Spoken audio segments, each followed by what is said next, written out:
Esta es un ejemplar de la primera edición de Ventana al Futuro, tal como lo recibe cualquier lector que lo compra a través de Amazon.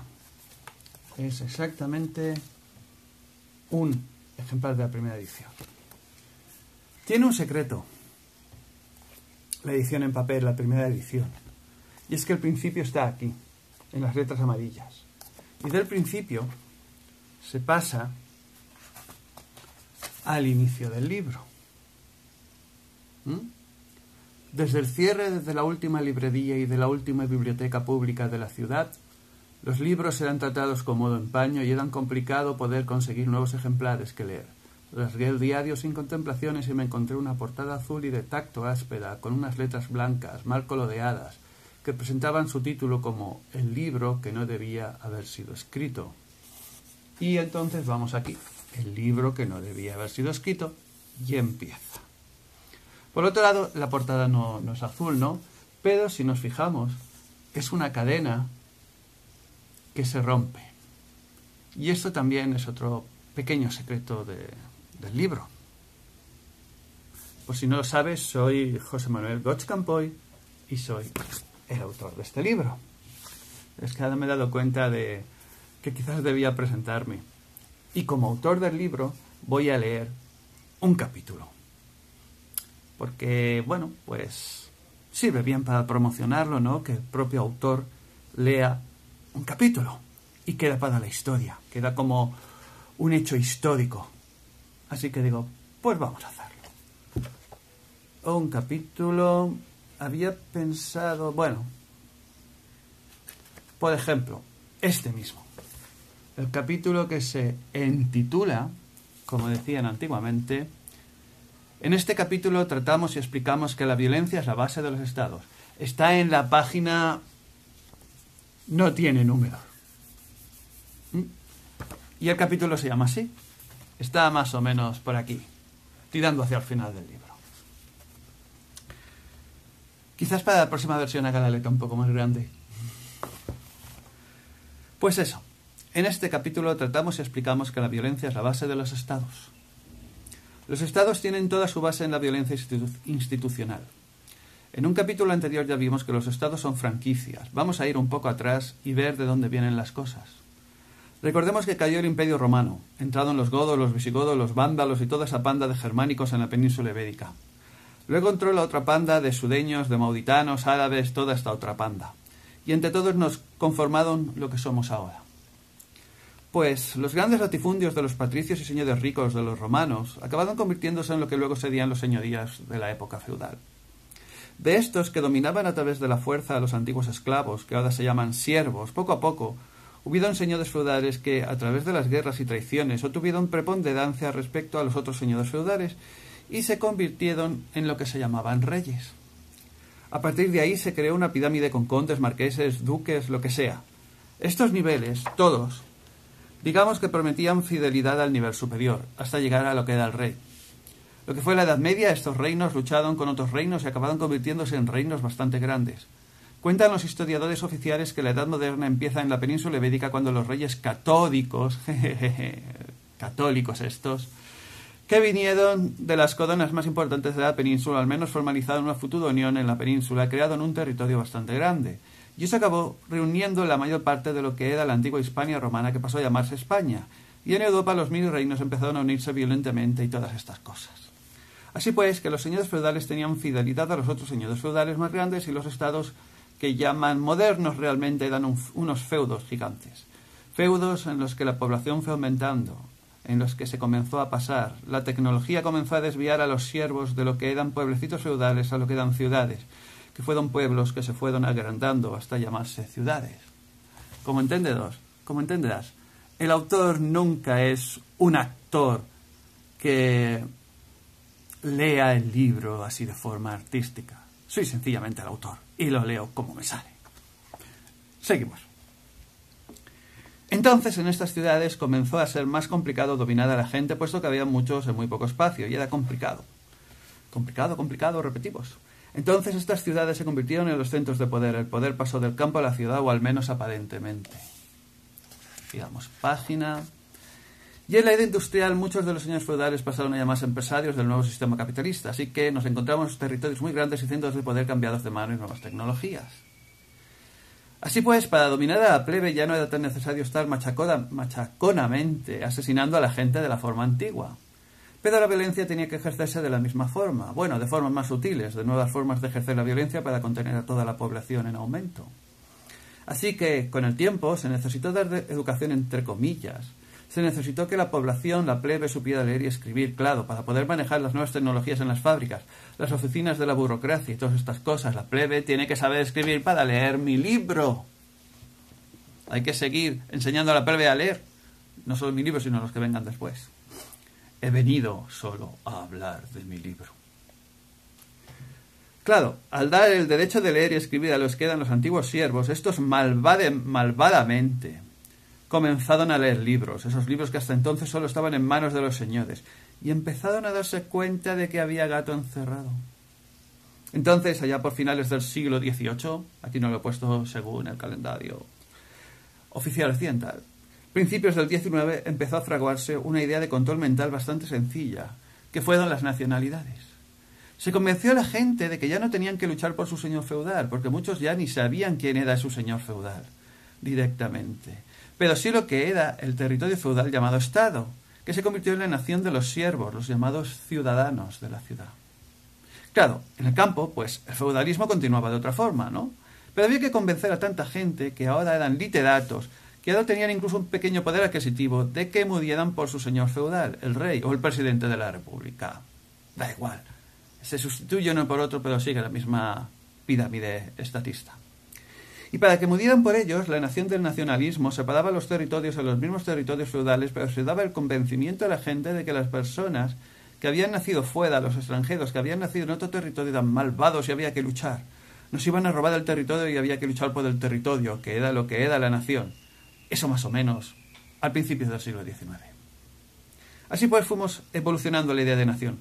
Se asentó durante el siglo XIX y todo el siglo XX, y sobre todo con las grandes masacres y asesinatos en masa de principios y mitad del siglo XX, lo que se llamó Primera Guerra Mundial y Segunda Guerra Mundial. Una forma de experimento de los señores feudales para descubrir que era bastante sencillo eliminar en masa a la gente, gracias a la excusa del nacionalismo y otras cosas, que las masas eran muy fáciles de manejar, y vaya que sí son fáciles de manejar. Entonces, nos encontramos que esto continúa hasta nuestros días, y así llegamos a la situación actual en la que los estados son franquicias de estos señores. Puesto que ya no pueden dominar al estilo antiguo, lo hacen mediante los tres sistemas, las tres bases. Lo hacen mediante la burocracia, o el gobierno de los burros, mediante la violencia, el ejército, y la burocracia es el Estado. Y también continúa hasta cierto punto el uso de las religiones. Aunque aquí no lo pongo, pero las religiones son el opio del pueblo. Decían antes, ahora el Estado es el opio del pueblo. Pero esto lo escribí hace 5 años. La idea es dividir a la población y que siempre haya un otro que es el enemigo. Y también que cualquiera que se salte fuera de estas tres normas sea eliminado. Y para eso está la policía, el ejército y demás métodos violentos, sutiles o directos. Recuerdo que este es un libro de ficción. Como siempre, todo lo parecido a la realidad es pura coincidencia.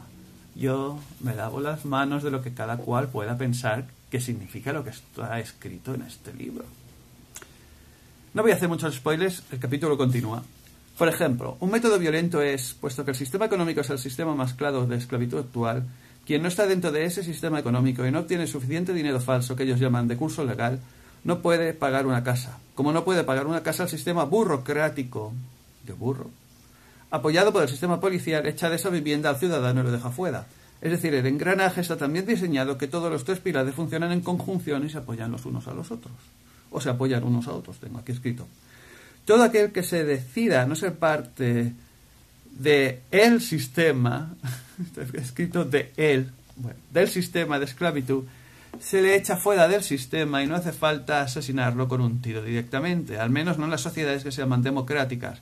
Con excluirlo de la sociedad económica ya se ha eliminado a esa persona.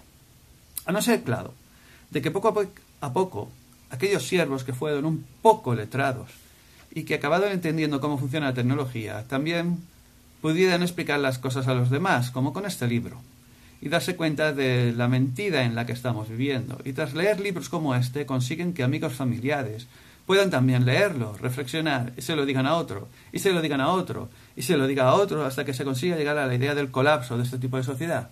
Por lo tanto, recuerda la importancia que es que no solo compres ejemplares para ti, sino que compres para regalar.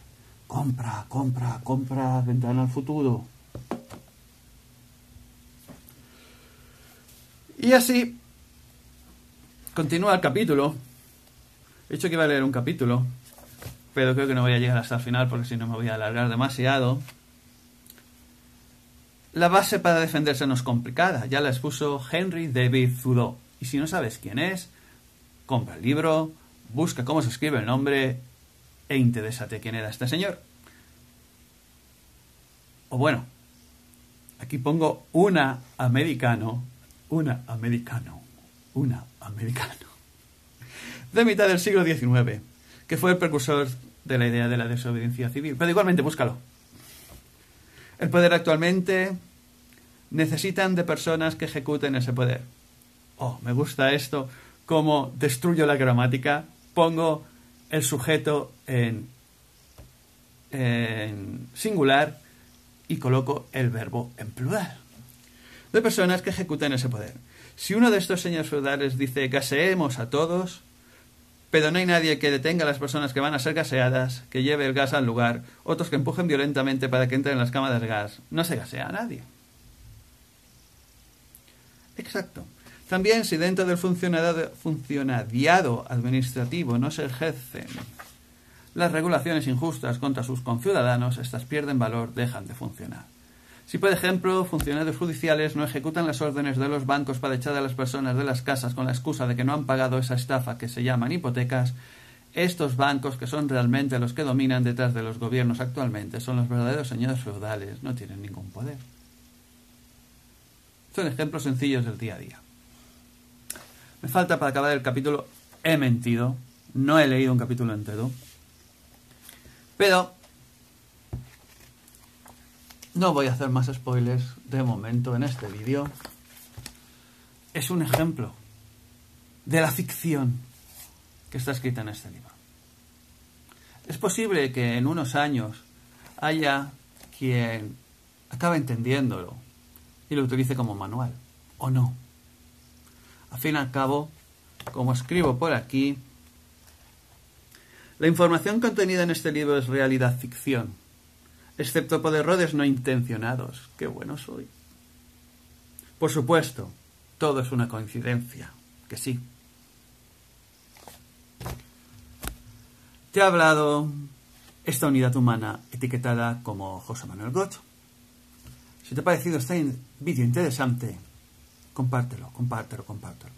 Y sobre todo, apúntatelo como obligación comprar este vídeo.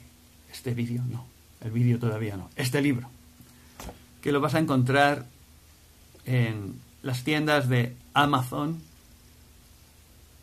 básicamente en todas las tiendas europeas, en Estados Unidos, y parece ser que Amazon todavía no publica en papel este tipo de libros en mercados como México. Así que si estás en México, vete a la tienda de Estados Unidos, que es la que te va más cercana. Y compra. He hecho este vídeo solo para que compres este libro. Ventana al futuro. Mi editorial, mi propia editorial, José Manuel Gocho Campoy, la etiqueta que me colocaron a mí y que yo utilizo para que se me reconozca como autor de mi libro. ¿He dicho ya que he venido a hablar de mi libro? Un saludo y por favor sigue en este mismo canal para otros vídeos más interesantes que este. Hasta entonces. No hay ningún vídeo más interesante que este, por favor. Soy el autor y acabo de leerlo. Un trozo del libro. ¿Dónde se va a encontrar un lujo más lujoso que este en este mundo? Ay. Hasta el siguiente.